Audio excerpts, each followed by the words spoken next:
Vou ler de novo aqui para vocês lembrarem, versículos de 19 a 21 de Gênesis 50, e esta é a última mensagem, o último sermão desta série, e Deus quis uma família.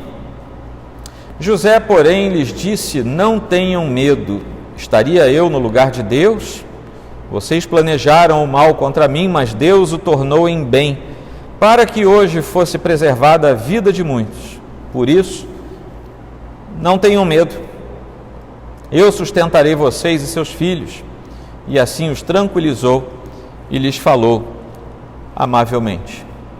Nós começamos essa série lá no mês de janeiro, com o primeiro capítulo de Gênesis, e fomos andando por Gênesis sobre esse tema, e Deus quis uma família. Isso é uma história. Você precisa entender esses sermões como uma história, é algo completo. Embora não haja um pré-requisito de você assistir um sermão para poder assistir o outro, mas entenda que essa é uma estrutura que foi planejada para que você tivesse uma narrativa completa a respeito desse assunto. E nós começamos esse relato desde a criação, quando Deus estabelece o elemento familiar a partir da criação. Vários irmãos pregaram ao longo desse tempo, os presbíteros, o Jefferson, tivemos gente de outra igreja, o presbítero Maurício Burazesca esteve aqui, mas todos eles dentro dessa temática. A Escritura nos fornece as informações essenciais e mais básicas para nós entendermos a complexidade pela qual Deus determinou que a família fosse estruturada para nós e para a sua glória. E fomos andando até que Deus nos cria como espécie, lá no sexto dia, nos dá ordens no sentido do mandato cultural, e também ali está inserida toda a temática do Senhor a respeito da família.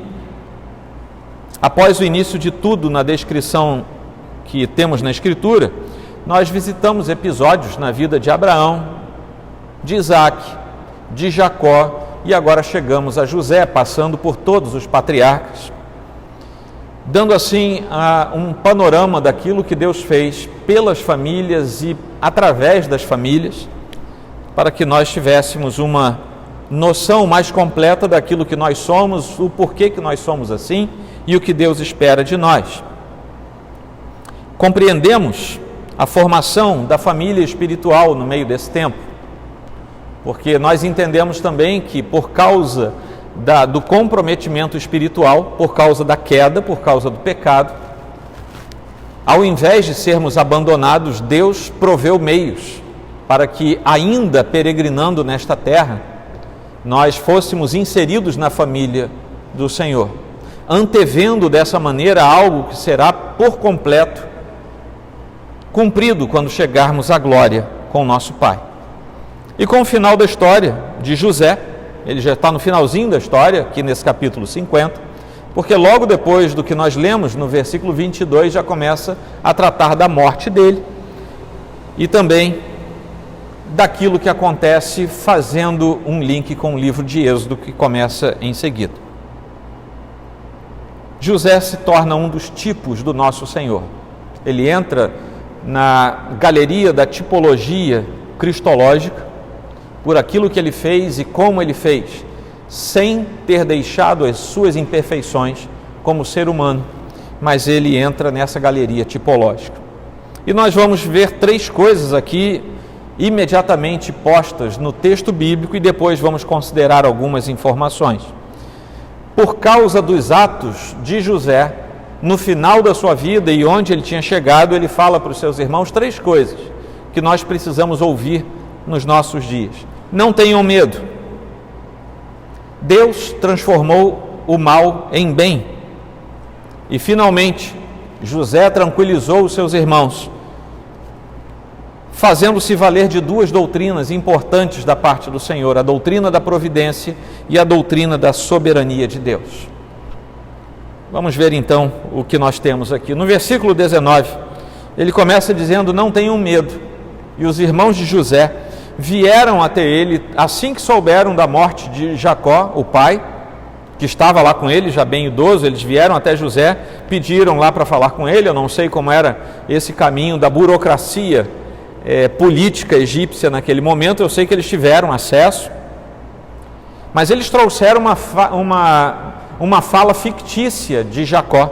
Eles trouxeram uma falácia naquele momento, dizendo: olha, o nosso pai pediu para a gente falar com você assim que ele morresse, e a gente vai olhar para os textos anteriores, a gente não vê essa fala de Jacó. Se ele falou, foi em segredo, o texto bíblico não revelou, e só eles sabiam daquilo. Mas o fato é que, não tendo um registro semelhante, eles, pela preocupação, começam a tentar se cuidar através de um discurso falacioso, ou pelo menos fictício. No versículo 15, nós temos isso: vendo os irmãos de José que seu pai havia morrido, disseram: e se José tiver rancor contra nós e resolver retribuir todo o mal que lhe causamos? Eles ficaram com medo porque sabiam do peso daquilo que eles tinham feito contra José, e vocês conhecem a história. Talvez eu mencione alguma coisa um pouco mais adiante. Mas apreensivo que eles estavam por saberem de seus feitos, assim como nós lemos depois, você pode anotar para ler depois, lá no capítulo 45, versículos de 1 a 14. São os mesmos irmãos, agora curvados como servos diante de José, que era agora de grande patente e de muita importância no cenário geopolítico daquele tempo. São os mesmos irmãos que tinham vendido José a uma caravana querendo matá-lo, e não fosse o irmão mais velho, eles teriam matado, já tinham até sujado a sua roupa de sangue de um animal. Naquele tempo não tinha exame de DNA para descobrir se era mesmo ou não. Então sujaram de sangue e levaram para o seu pai assim mesmo. E o seu pai, Jacó, pensava que ele tinha morrido até um pouco antes desses episódios que nós estamos lendo aqui agora. Além disso, lá no capítulo 37, eles também são os mesmos que ficaram profundamente aborrecidos com os sonhos que José resolveu contar a eles e a seus pais. E eram sonhos, vocês devem se lembrar, em que havia, por exemplo, espigas de trigo que se curvavam diante de uma certa espiga, e essa espiga era ele. E também os astros se curvavam diante dele. Aquilo que José sonhou no capítulo 37, muitos anos depois, estava se cumprindo neste momento, em que os irmãos dele estavam literalmente curvados diante dele. Eram as espigas e eram os astros curvados diante de José. José podia ter falado: se fosse eu teria falado: agora, tá vendo? Eu não falei para vocês quando a gente era moleque, eu não falei para vocês que vocês iam se curvar diante de mim? Tá aí agora, fica aí todo mundo de joelho para vocês verem o que é bom. Mas José não era o Joel. José era bem mais santo que o Joel. E José ficou calado, não lembrou nada naquele momento aos seus irmãos. É possível que ele tenha se lembrado, mas ele não fala nada. Ficou calado, ficou mudo. Podia ter falado, mas não falou. Mas José, ao dizer que eles não deveriam temer, não temam, não tenham medo. Ele não aceita a sugestão, nenhum tipo de sugestão da sua memória de superioridade, nem mesmo aceita a sugestão de superioridade por ver homens velhos, pais de família e chefes de clãs importantes de joelhos diante dele. Eles não o estavam adorando, aquilo era um sinal de reverência que era feito na antiguidade. E ele diz literalmente que não tem que perdoar nada. E naquele momento José está dizendo: eu não preciso perdoar vocês. E ele emenda com uma pergunta retórica: estaria eu no lugar de Deus? E por aqui a gente conhece o coração e as intenções de José.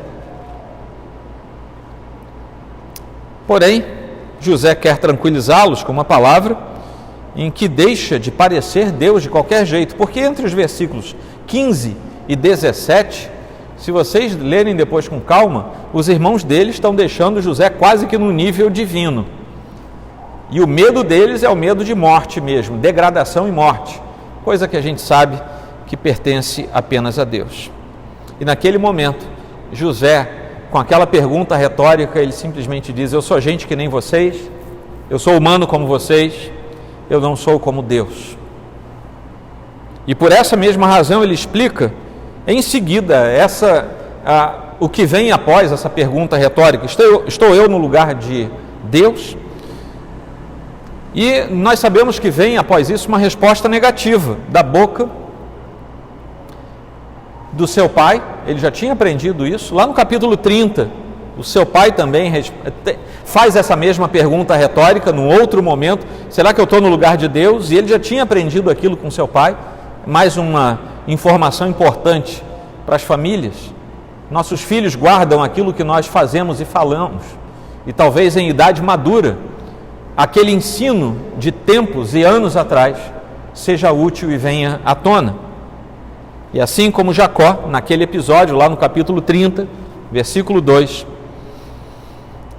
José também entende que não passa de um simples instrumento da vontade de Deus, e isso ele usa para tranquilizar os seus irmãos, e deixa claro ali o recado que vem a partir do versículo 20, em que nós vamos entrar daqui a pouquinho. Não havia vingança, não havia sentimento algum da parte de José, ele não expressa nada. Mas logo em seguida ele diz, versículo 20: vocês planejaram mal contra mim. José tem consciência do que eles fizeram, mas não há mais o sentimento, e isso é razão de podermos dizer que ele já os tinha perdoado naquele instante. Aquilo não constrangia mais o seu coração. E assim também, quando perdoamos e somos perdoados no nosso dia a dia, nós não temos amnésia a partir do momento do perdão. Nós nos lembramos do que aconteceu, mas aquilo não constrange mais o nosso coração a tal ponto de sentirmos a mesma falibilidade que sentíamos antes do advento do perdão. José concorda com a confissão deles, traz a declaração de que ele tem plena consciência de tudo, mas ele diz: Deus tornou o mal em bem. Vocês fizeram o mal, mas não se preocupem, Deus pegou o mal que vocês fizeram e transformou aquilo em bem. E essa é a razão pela qual José conclui que não há necessidade alguma de alimentar mais qualquer sentimento a partir dali. Deus já resolveu, não sou eu que vou ficar mexendo nisso, se Deus já resolveu. Mas era preciso haver arrependimento, e os seus irmãos demonstravam naquele momento arrependimento, porque do contrário ainda estariam sob o peso da justa ira de Deus. Nós temos exemplos bíblicos para isso. Judas Iscariote, por exemplo, que também serviu ao propósito de Deus, e nós sabemos disso pela Escritura, mas teria sido preferível que nunca tivesse nascido. Isso está escrito na Bíblia, em Mateus 26, versículo 24, onde lemos: o Filho do Homem vai, como está escrito a seu respeito, mas ai daquele por intermédio de quem o Filho do Homem está sendo traído. Melhor lhe fora não ter nascido.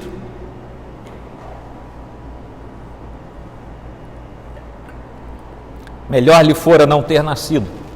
É uma sentença que não se aplica àqueles que verdadeiramente se arrependeram aos pés do Senhor e tornam-se seus filhos sinceros, por maiores que sejam as atrocidades do seu passado, porque o seu passado será lançado no mar do esquecimento ao pé da cruz.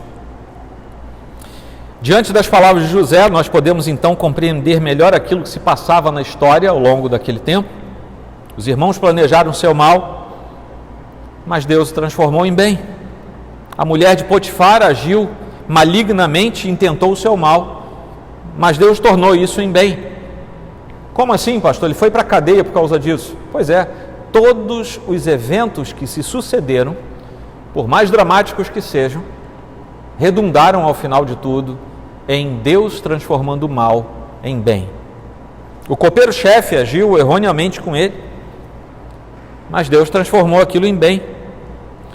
Deus criou, na verdade, todas as circunstâncias para que José estivesse agora na presença de Faraó e fosse a segunda pessoa mais importante daquele império, alcançasse o favor de Faraó no tempo certo e fosse guindado a posição que ele teve.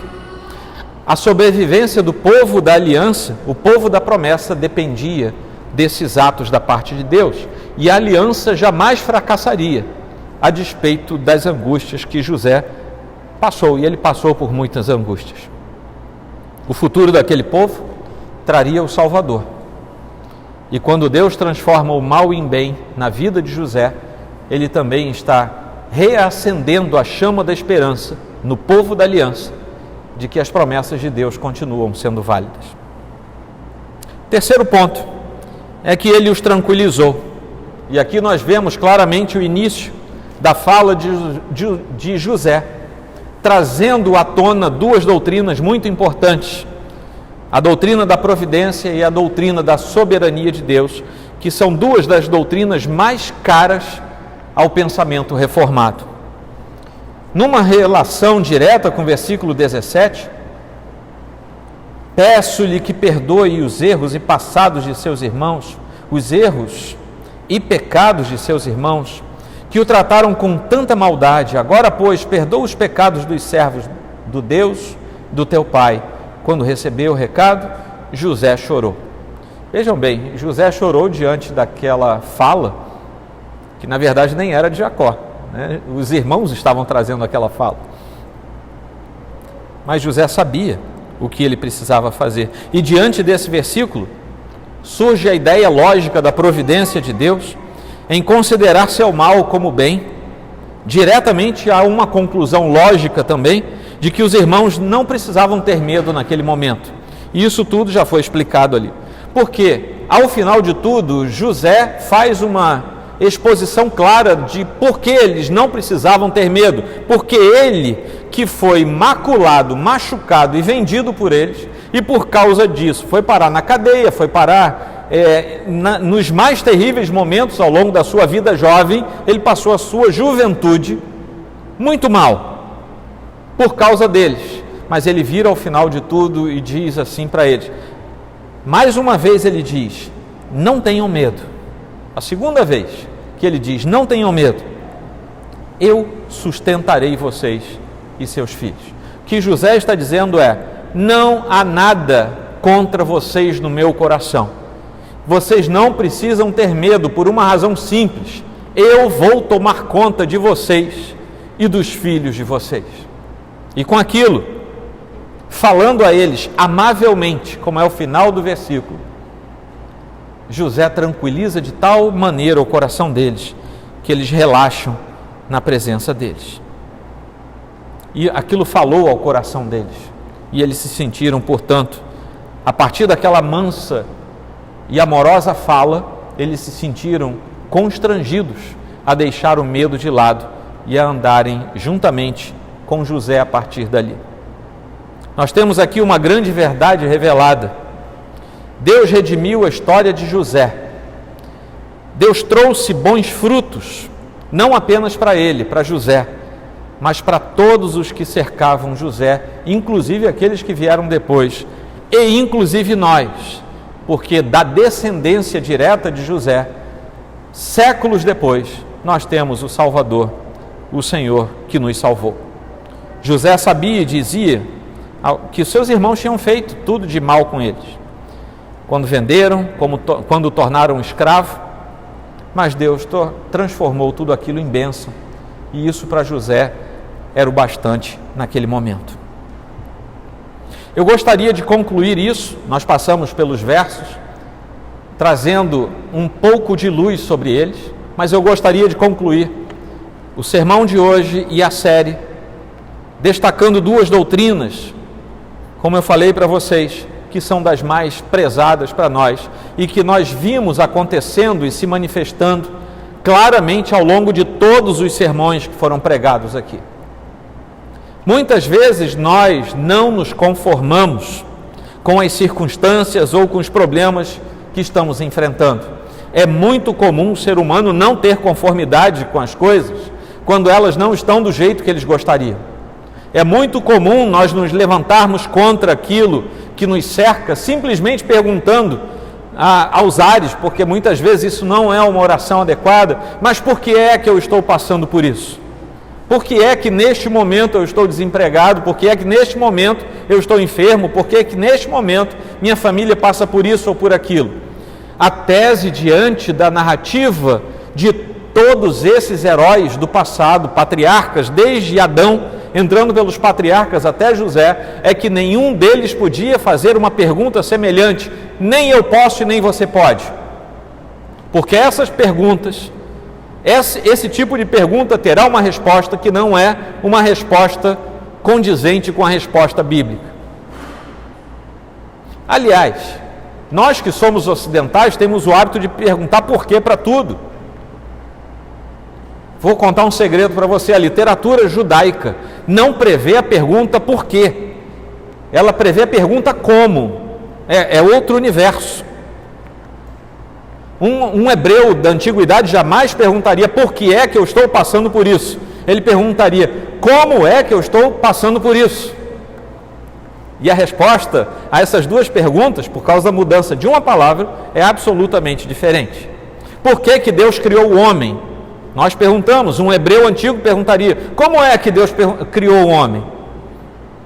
Nós perguntamos: por que é que Deus instituiu a família? Um hebreu da antiguidade perguntaria: como é que Deus instituiu a família? O porquê deixa o elemento da resposta sobre nós e a nossa realidade. O como deixa a realidade de tudo nas mãos de Deus. É Ele. Como é que o Senhor fez isso? Mas aqui nós estamos então. Nós pensamos que os problemas muitas vezes nos sobrevêm porque a gente é azarado. Ó dia, ó céus, né? A gente acha que é azarado. Puxa vida, tudo que eu faço dá errado. Outros acham que é demônio, né? Vou contar um outro segredo para vocês: se o sangue de Cristo foi derramado sobre você e você é um filho de Deus, não tem demônio que consiga perturbar você. É Ele quem tem medo da cruz, não somos nós que temos medo dele. Então vejam bem, azar, demônio, sabe, essas coisas não podem nada contra o Senhor.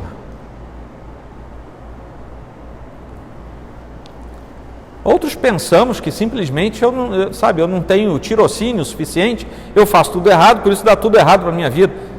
Meus irmãos, somos nova feitura de Deus, somos nova criatura. E se você suspeitava que não era lá grandes coisas em termos de intelecto, até nisso Deus transforma a gente. Sabe, o que eu mais vi na minha vida é gente absolutamente simples, que nem lê, sabe, e quando abre a boca sai um monte de sabedoria da parte de Deus. Não são as muitas letras que nos fazem melhores diante de Deus, nos ajudam, são ferramentas. Vocês sabem que eu gosto de estudar, então não estou falando nada contra o estudo, não é isso. Mas isso é ferramental, não é a base. Mas então nós vemos tanta coisa acontecendo e temos as respostas certas da parte de Deus. Quando Gênesis termina, que é aqui no capítulo 50, ele termina de forma intensamente feliz. E você vai me perguntar assim: mas reverendo, que felicidade é essa? Um monte de gente morrendo. Depois do versículo 22, morre. Ora, mas quem disse que a morte do santo não gera felicidade também? A gente chora aqui. Mas a própria Escritura fala a respeito das bem-aventuranças. Mas não é nem disso que estamos falando. Mas termina feliz pela vitória de todos os patriarcas, a vitória até mesmo de Adão e de Eva, que tendo caído no trato com Deus, receberam da parte de Deus a contrapartida para o seu pecado. Virá um que vai fazer com que tudo isso aconteça de modo invertido e haja correção, e vocês vão poder reaver a comunhão, a relação, a proximidade comigo. Até Adão e até Eva podem ser considerados como vencedores após a sua queda. Os patriarcas foram vencedores, José foi vencedor, e aqui encerra uma grande saga do livro de Gênesis: a formação do povo de Deus e a formação de uma família especial, a família escolhida por Deus. Antes da morte de José, ele diz aos seus irmãos o seguinte: quando Deus intervier em favor de vocês, levem os meus ossos daqui. Está lá no 25, na parte final. José já sabia que não iam ficar lá para sempre. A ida para o Egito tinha sido um socorro no meio da fome. E quando a gente começa a ler o livro de Êxodo, a gente vai descobrir que a fome passou, o socorro passou e eles viraram escravos. Mas aí é outra história. Não vou contar capítulos futuros para vocês agora. Lá no capítulo 24 de Josué, versículo 32, nós lemos o seguinte: quando a terra prometida é conquistada, quando a terra é dividida pelas tribos, nós lemos o seguinte: os ossos de José, que os israelitas haviam trazido do Egito, foram enterrados em Siquém. Aquele pedaço de terreno tornou-se herança dos descendentes de José. A terra que Jacó tinha comprado. Agora José pede: isso vai passar. Quando terminar tudo, peguem os meus ossos e levem com vocês. Alguém lembrou disso 400 e poucos anos depois disso aqui. Alguém lembrou, pegou os ossinhos de José e os carregou para que fossem sepultados na terra da promessa. Essa história continua até o ápice da revelação de Deus em Jesus Cristo, Deus encarnado que proveu para nós a nossa salvação.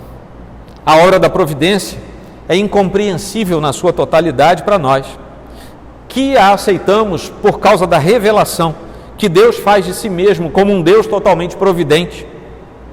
Isso está lá em Jó 37, você pode ler do versículo 5 ao 24, é um trecho mais longo, você pode ler, você vai ver como é que Deus se revela como um Deus providente. E essa doutrina sobrepassa em muito a nossa capacidade de perceber, de entender. Ao mesmo tempo em que permanecemos sem entender todas as coisas da providência, nós também podemos relacionar claramente a providência com outras doutrinas que também são de difícil entendimento, mas que são revelações bíblicas de forma muito clara. Nós temos algumas relações, por exemplo, entre providência e criação, providência e decreto, providência e eleição. Todas essas coisas estão lá contidas. Aliás, se você ainda não leu o maravilhoso livro Deus Salve a Rainha, a segunda parte dele é toda a respeito da doutrina da providência. E tem muito mais do que isso aqui. É momento merchan. Mas na Confissão de Fé de Westminster, o documento que nós subscrevemos, a doutrina da criação vem primeiro. E logo a seguir vemos a doutrina da providência. Isso não é à toa. Porque quase todos os teólogos reformados, sem muita exceção, seguem esta mesma ordem, especialmente naquilo que diz respeito à providência como preservação e governo. Então Deus cria na sua correlação com a providência, mas depois Ele estabelece o governo dele sobre todas as coisas e providentemente também chama o homem e diz: governe sobre tudo que você está vendo. Enquanto Deus nos manda governar sobre tudo, Ele também diz: eu sou o Deus que preserva todas as coisas, porque eu sou o sumo governo, eu sou o sumo preservador, e vocês que vão governar também têm que preservar. E um dos grandes pecados, só para vocês terem uma ideia, um dos grandes pecados da cristandade foi ter não preservado aquilo que Deus nos deu como bens naturais. E hoje está tudo na mão de ideólogo anticristão. Se você me lembrar de alguém, alguma instituição realmente cristã que cuida das coisas da natureza, eu vou ficar surpreso, porque eu só conheço gente que depõe contra Deus fazendo esse tipo de trabalho. Aí faz tudo errado. Aí diz para você: você não pode mais comer o porquinho. Isso é um crime matar o porquinho para comer. Quem disse? Porque Deus disse, depois que Noé sai da arca: eu tinha dado para vocês todas as verduras para vocês comerem, frutos e verduras. Agora também dou os animais para vocês comerem. Então porquinho pode ser comido. O cabritinho também. O pessoal lá do Nordeste gosta de um cabrito. Come à vontade, né, Jerônimo? A perninha de um cabrito assado, né? Até a buchada de bode. Tudo está valendo. O Senhor nos deu. Temos que fazer isso da maneira correta, respeitando a ordem natural e sendo o mais corretos que nós possamos ser. Mas Deus nos deu tudo isso. Ora, Deus também Deus nos revela na sua Escritura a correlação entre providência e decreto de Deus, por exemplo. O decreto vem primeiro, e o decreto se destina a criar todas as coisas. O decreto, por exemplo, foi o que estabeleceu que você tinha sido predestinado pelo Senhor. Isso é decreto do Senhor. Deus também decreta os meios pelos quais a predestinação se torna salvação, é decreto de Deus. Mas logo em seguida a decretar, nós vemos que Deus estabelece a providência como execução ao decreto. E nós estamos hoje aqui porque Deus não apenas decretou, mas tem sido providente sobre nós, tem nos preservado, tem governado a nossa vida, tem cuidado dos atos da história, todos eles decretados por Deus para o bem da sua glória e para o pronunciamento da sua realeza e da sua majestade, num tempo final em que todo joelho se dobrará diante dele. O que não quer dizer que todos vão se ajoelhar, mas quer dizer, isso é uma metáfora do texto bíblico, quer dizer que todo mundo vai reconhecer quem é Deus e vai se subjugar às suas determinações finais. Alguns para a glória, outros para a perdição eterna. E tudo isso vai ser para a honra do Senhor. Providência e eleição, eu estava falando da eleição agora, a salvação dos pecadores, aos quais aprove ao Senhor escolher, eleger, coisa que nós vemos no texto bíblico, Efésios 1, João 17, João 10, textos de Colossenses, de Tessalonicenses, que nos falam claramente que o Senhor tomou essa decisão ainda na eternidade pretérita, antes que as coisas fossem criadas, enquanto nem tempo havia e somente a Santíssima Trindade existia, que é um dos mistérios que o Senhor resolveu não nos revelar. E eu não sei nem se na glória Ele vai revelar isso, porque lá na glória, imaginou depois de passar por tudo isso aqui, a gente chega lá na glória diante do Senhor, não precisa mais de luz, o Senhor brilha, tem a cura das nações, o rio de água viva, eu não sei até que ponto é literal ou simbológico. Eu acho que eu não vou ter nem lembrança, nem cara de pau de perguntar para o Senhor, mas Senhor, como é que era lá antes, quando só... Eu acho que eu não vou lembrar disso. Se você lembrar depois, me encontrar lá no céu, você me conta o que o Senhor respondeu para você. Eu acho que eu não vou lembrar, não. Vai ser suficiente aquilo que eu tiver diante de mim. Mas o fato é que uma das dificuldades da teologia tem sido trabalhar com o concursos, como dizemos em teologia, o concurso de Deus, face a alguns atos do homem diante do próprio Deus. Não é tão fácil compreender, por exemplo, o concurso de Deus diante dos atos bons, de homens bons, ou até atos bons de homens maus. Pessoas más podem fazer coisas boas no dia a dia. Porém, o que mais nos aflige é a humanidade pensar a respeito do concurso de Deus frente aos atos maus de homens bons, sendo eles qualificados como sendo bons, por causa da sua relação pactual. Nada constrange mais a nossa percepção do que ver um filho de Deus cometendo uma atrocidade. Porque diante de Deus somos chamados de santos e justos. O Senhor nos qualifica como bons, portanto, praticar atos malignos, maus, sendo considerados pactualmente bons, isso constrange a nossa percepção do que é termos sido salvos e separados por Deus. Exemplo claro disso foi dos irmãos de José.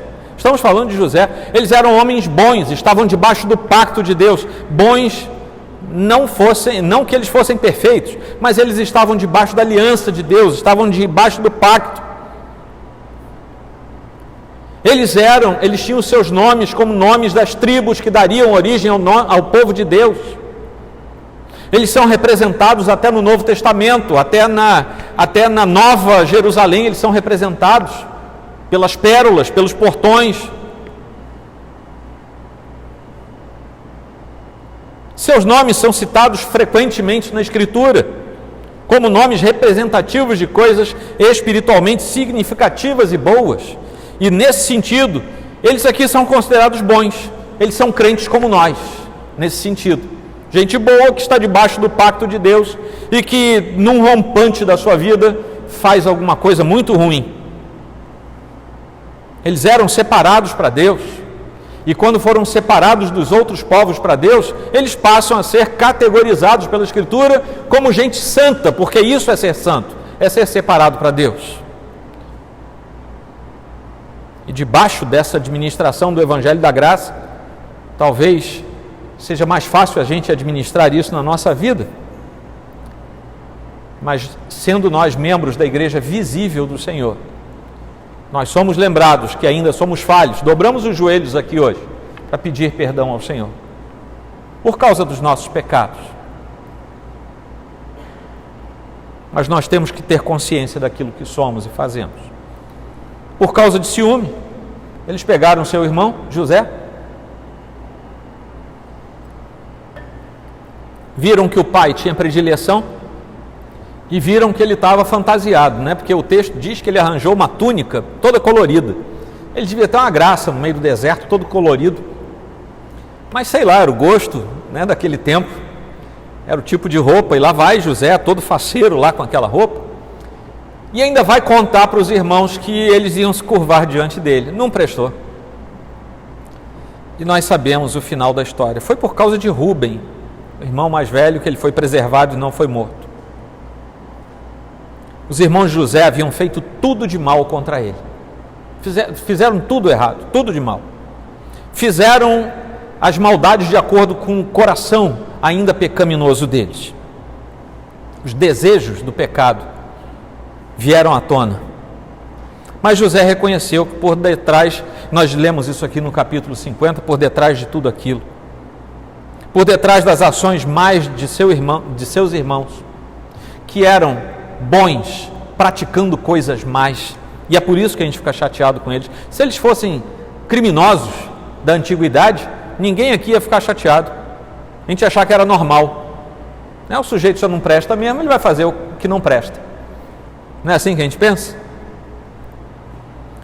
Mas por trás das ações más de seus irmãos havia uma ação cooperadora e controladora da parte de Deus, o que mais uma vez nos leva de volta à doutrina da providência e a doutrina da soberania de Deus, que estão aí encaixadas nas explicações dos porquês de tudo isso. Aquilo que os irmãos de José fizeram de mal, José atribuiu não à malignidade deles, mas a uma obra maior, providencial da parte de Deus.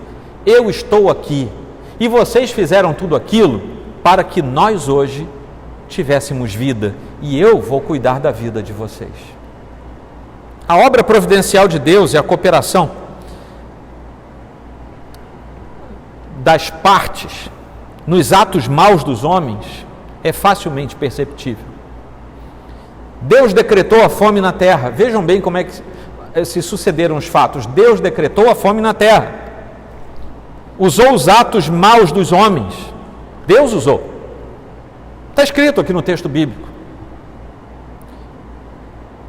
Deus agiu misericordiosamente para que aquilo tudo acontecesse, mas os próprios irmãos de José, ao final de tudo, se sentiram profundamente responsáveis e culpados por tudo. O fato de algo mal acontecer sob a permissão ou decreto de Deus não isenta o maldoso dos seus atos malignos. A mais do drama de consciência dos irmãos de José, por causa dos seus pecados, e ao mesmo tempo surge aqui o valor magnífico, magno, do caráter perdoador daquele que recebeu a ofensa, que foi José. É o que nós lemos aqui no final, do versículo 15 até o 21, é disso que trata essa história. José entendeu a participação dos atos de Deus, nos atos dos seus irmãos. Só que esse reconhecimento de José ocorreu de tal forma que eles se consideraram totalmente responsáveis e somente por esse reconhecimento eles puderam ser perdoados. Deus estava agindo de maneira soberana naquele momento. José entendeu isso dessa forma. Deus está sendo soberano. Ele governou tudo até aqui, até aquilo pelo que eu passei, as dificuldades, tudo estava debaixo do cuidado de Deus. E Deus não foi pego de surpresa com nada que me aconteceu. Ele sabia disso. Aliás, foi Ele quem promoveu tudo isso. E o que podemos concluir desse exemplo aqui é que os homens agiram com intenções malignas, maldosas contra José, mas Deus tinha boas intenções nos seus planos, mesmo decretando atos daquela ordem.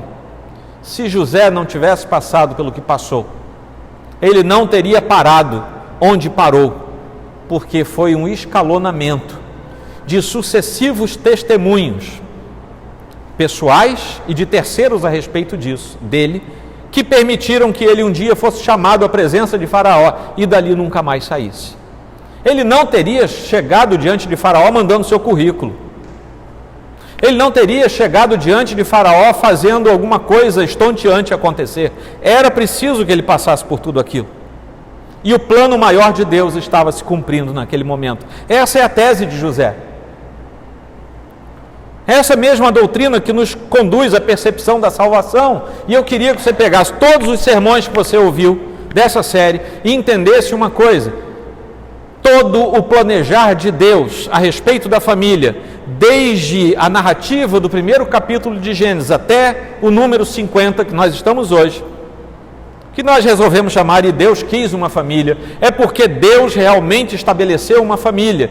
Essa família começa com a formação da família natural, mas ela se desdobra numa família que nenhum de nós consegue formar, mas nós somos chamados para dentro dela. E é por causa do decreto eterno de Deus, é por causa da sua soberana ação, do seu providente ato, que nós somos integrados a essa família, a qual nós não podemos pertencer a menos que sejamos chamados. Paulo nos mostra no início de sua carta aos irmãos de Éfeso que ele cria que realmente tudo está sob a eterna e soberana vontade de Deus, desse Deus Todo-Poderoso. Lá em Efésios 1, de 5 a 12, ele diz o seguinte: em amor nos predestinou para sermos adotados como filhos por meio de Jesus Cristo, conforme o bom propósito da sua vontade, para o louvor da sua gloriosa graça, a qual nos deu gratuitamente no amado. Nele temos a redenção, por meio de seu sangue, o perdão dos pecados de acordo com as riquezas da graça de Deus, a qual ele derramou sobre nós com toda sabedoria e entendimento, e nos revelou o mistério da sua vontade, de acordo com o seu bom propósito, que ele estabeleceu em Cristo, isto é, de fazer convergir em Cristo todas as coisas, celestiais ou terrenas, na dispensação da plenitude dos tempos. Nele fomos também escolhidos, tendo sido predestinados conforme o plano daquele que faz todas as coisas segundo o propósito da sua vontade, a fim de que nós, os que primeiro esperamos em Cristo, sejamos para o louvor da sua glória. Foi para isso que Deus lá no comecinho diz: deixará o homem pai e mãe, e vai se unir à sua mulher e serão ambos uma só carne. Por quê? Deus planeja desde a eternidade pretérita convergir em Cristo as coisas naturais e as não naturais, nós lemos aqui. E a família natural também precisa convergir para o Senhor. Mas Ele nos chama para participar de uma família que não é assim. Nós somos adotados, nós lemos aqui, e são adotados em Cristo, e através do ato salvífico de Cristo, todo aquele que foi chamado eficazmente pelo Senhor, em cuja vida foi inoculada a certeza da salvação, pelos atos do Espírito Santo, por uma fé que surge naquele que é regenerado. E essa fé vem de Deus, para que ninguém possa se ufanar dizendo: isso é meu, eu consigo crer. Versículo 11 que eu grifei aqui: nele fomos também escolhidos, tendo sido predestinados, conforme o plano daquele que faz todas as coisas, segundo o propósito da sua vontade. Nesse versículo, nós temos um grande resumo de toda a obra do Senhor por nós. Ele criou todas as coisas porque quis criar todas as coisas. Ele nos escolheu em Cristo porque quis nos escolher em Cristo. Ele é soberano, Ele tem todo o poder de fazer o que Ele quiser, Ele é Deus, e nós não podemos julgar os atos santos e perfeitos de um Deus que é santo, sendo nós nada santos. Paulo fala: será que nós, a criatura, vamos julgar o Deus Criador? De jeito nenhum. E por causa de tudo isso que Deus fez, e aqui eu já vou indo para o final, duas coisas foram derramadas sobre nós: a redenção e a justificação. Paulo diz sobre nós que, sendo justificados gratuitamente por sua graça, por meio da redenção que há em Cristo Jesus, Romanos 3:24, enquanto ele conclui em outro trecho falando a respeito do Senhor Jesus, em quem temos a redenção, a saber, o perdão dos pecados, Colossenses 1:14, e com o tamanho sacrifício do nosso Senhor, e com sua total aceitação, aplacando a ira de Deus contra os filhos chamados pelo Senhor,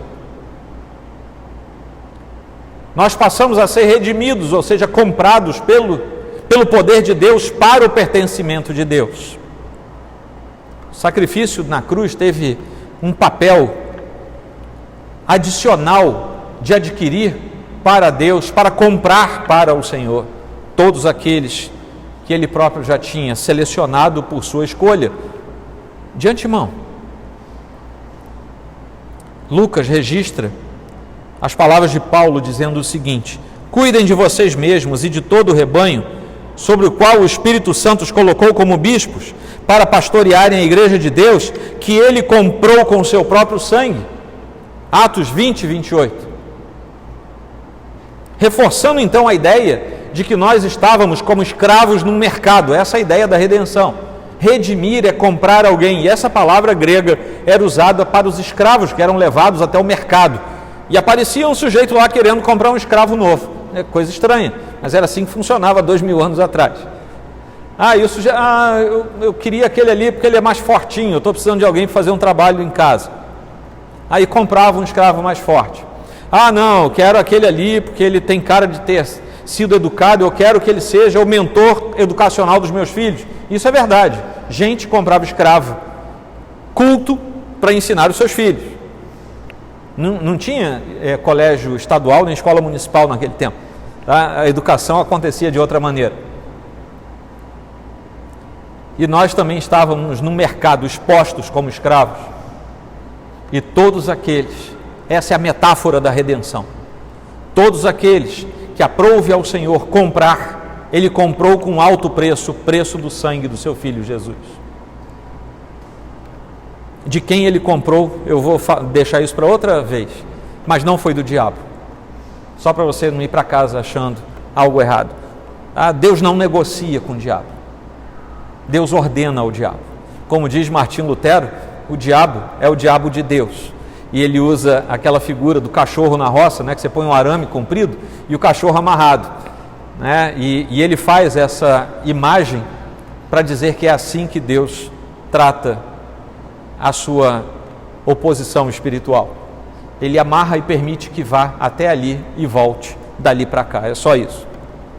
Mas também nós temos aqui a justificação, porque uma vez tendo sido comprados, existe um trato legal para nós, precisamos ser legalizados, há um documento para nós, e juridicamente o justo juiz disse: aqueles que foram comprados por esse valor, de fato agora pertencem a outro, pertencem a Deus.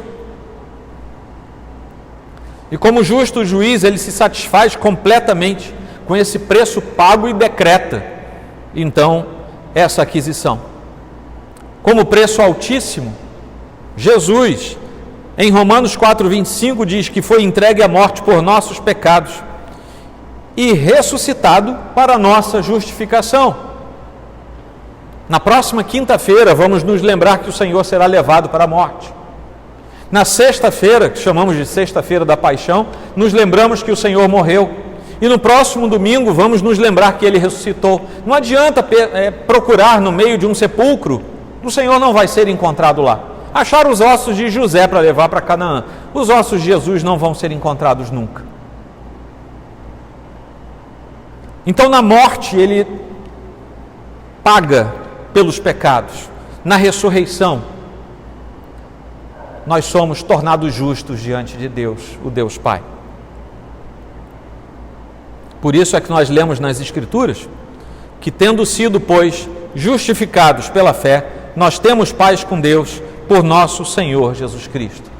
O Senhor que nos comprou e nos justificou, nos chamou para termos paz com Ele. O Pai pacificou a sua família. E nós, por adoção, somos filhos pacificados com esse Pai. Isso é o que a Bíblia também chama de ministério da reconciliação.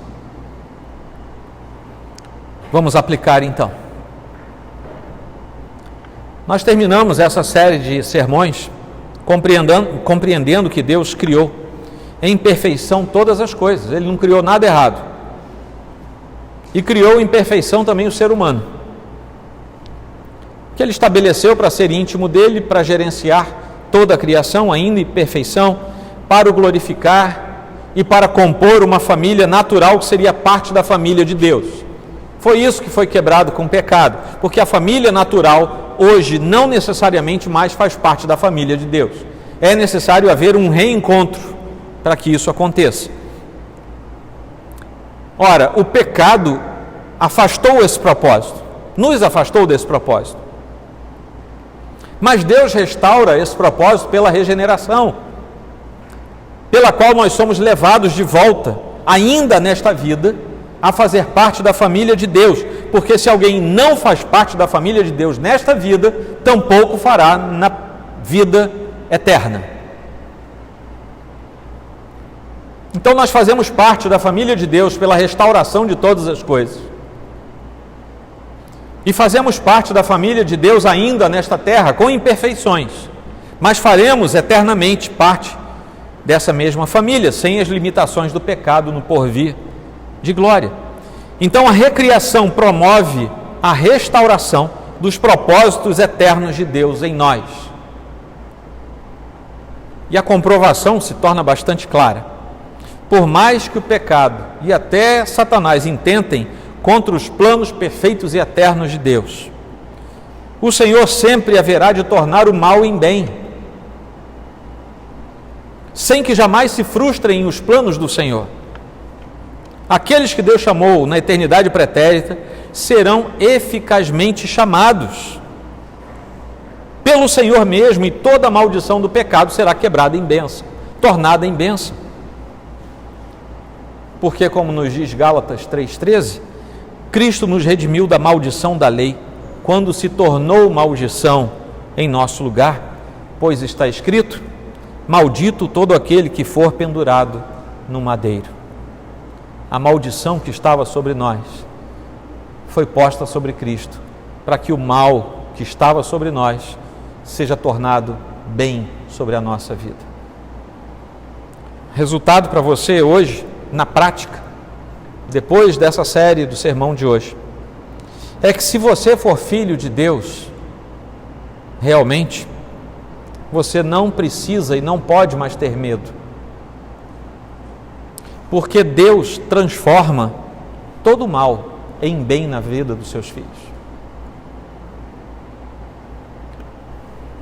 E ao final de tudo, fique tranquilo, porque a providência e a soberania de Deus trabalham eternamente, são atos perfeitos de Deus, trabalham eternamente em favor daqueles que lhe pertencem. Se você é filho de Deus, esses 3 atos devem estar sobre a sua vida. Se você não é filho de Deus, o convite é que você se torne, reconhecendo o que Jesus fez e sendo levado pelo Senhor para uma estrutura nova, superior, mais perfeita, melhor, mais maravilhosa do que tudo que você possa conhecer, que é a família de Deus, ainda aqui na terra. Amém? Vamos inclinar nossa fronte, por favor. Senhor Deus, muito obrigado por Tua palavra, por esses vários sermões que foram pregados deste púlpito, e obrigado, Senhor, pela conclusão que temos, de que não precisamos, ao final de tudo, temer nada, porque o Senhor haverá de tornar todas as nossas dificuldades em bem. Muitas vezes, é verdade, não entendemos os Teus propósitos, mas vamos confiar no Senhor, porque o Senhor é santo e é perfeito, e dessa forma cuidará de nós. Obrigado a Deus por tudo, constrange sempre o nosso coração, para estarmos na Tua santa e bendita presença. É como nós pedimos, no nome santo de Cristo, doador da nossa vida e salvador da nossa alma. Amém. Amém.